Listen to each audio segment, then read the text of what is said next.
Bonjour à tous et bienvenue sur Monde TV pour la revue de presse. Aujourd'hui, nous allons à Limay. Vous le savez sûrement, avant 2014, 262 maires des Yvelines vont devoir intégrer ou créer leur intercommunalité. Cela va s'accélérer avec le temps. Limay, ce petit village gaulois de 16 099 habitants résiste. Celui-ci ne souhaite pas intégrer une communauté de communes déjà existante.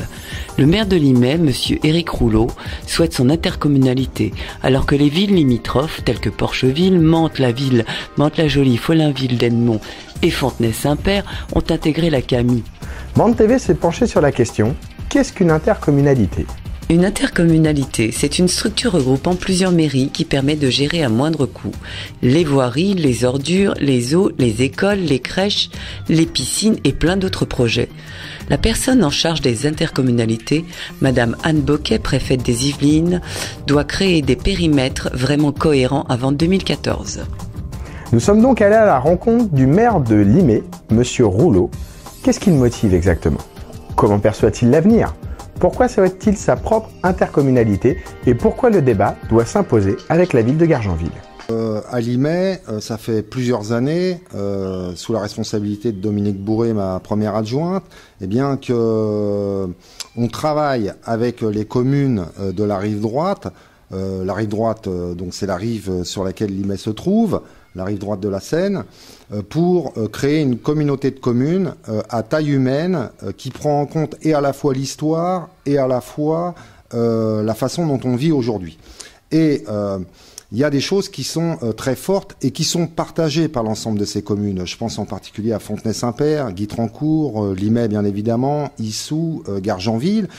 Sur cette rive, il y a une histoire commune. C'est pour ça que nous, à Limay, avec les communes que j'ai citées tout à l'heure, on souhaite mettre en place une communauté de communes à taille humaine qui, en fait, ne transfère pas trop de compétences et laisse des compétences fortes aux communes pour mettre en œuvre une politique de proximité proche des citoyens, proche du territoire. Là, moi, j'ai rien contre la CAMI. La CAMI opte pour un mode de développement différents, hein, c'est le high-tech, c'est le développement du commerce, c'est comment dire du logement un peu plus haut standing et plus cher.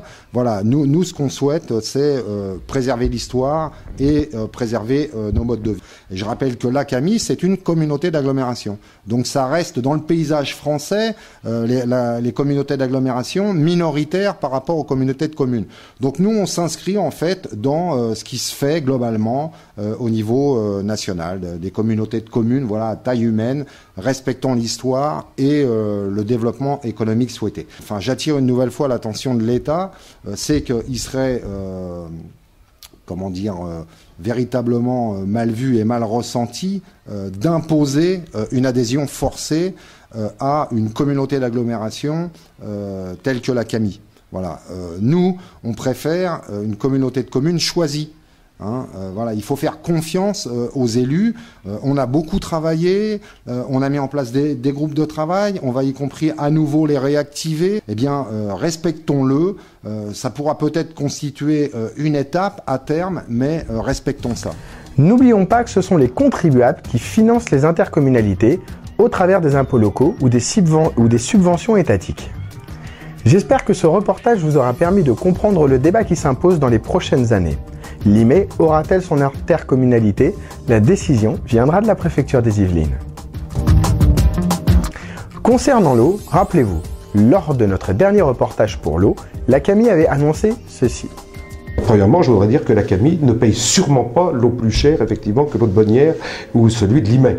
Le problème, c'est que dans la régie publique, comme c'est un service municipal, il y a une partie de l'eau qui est payée par le consommateur, qui paye donc une facture de l'eau, mais qui ne paye pas la réalité du prix, puisque dans la régie, il y a une partie qui est toujours payée par le contribuable.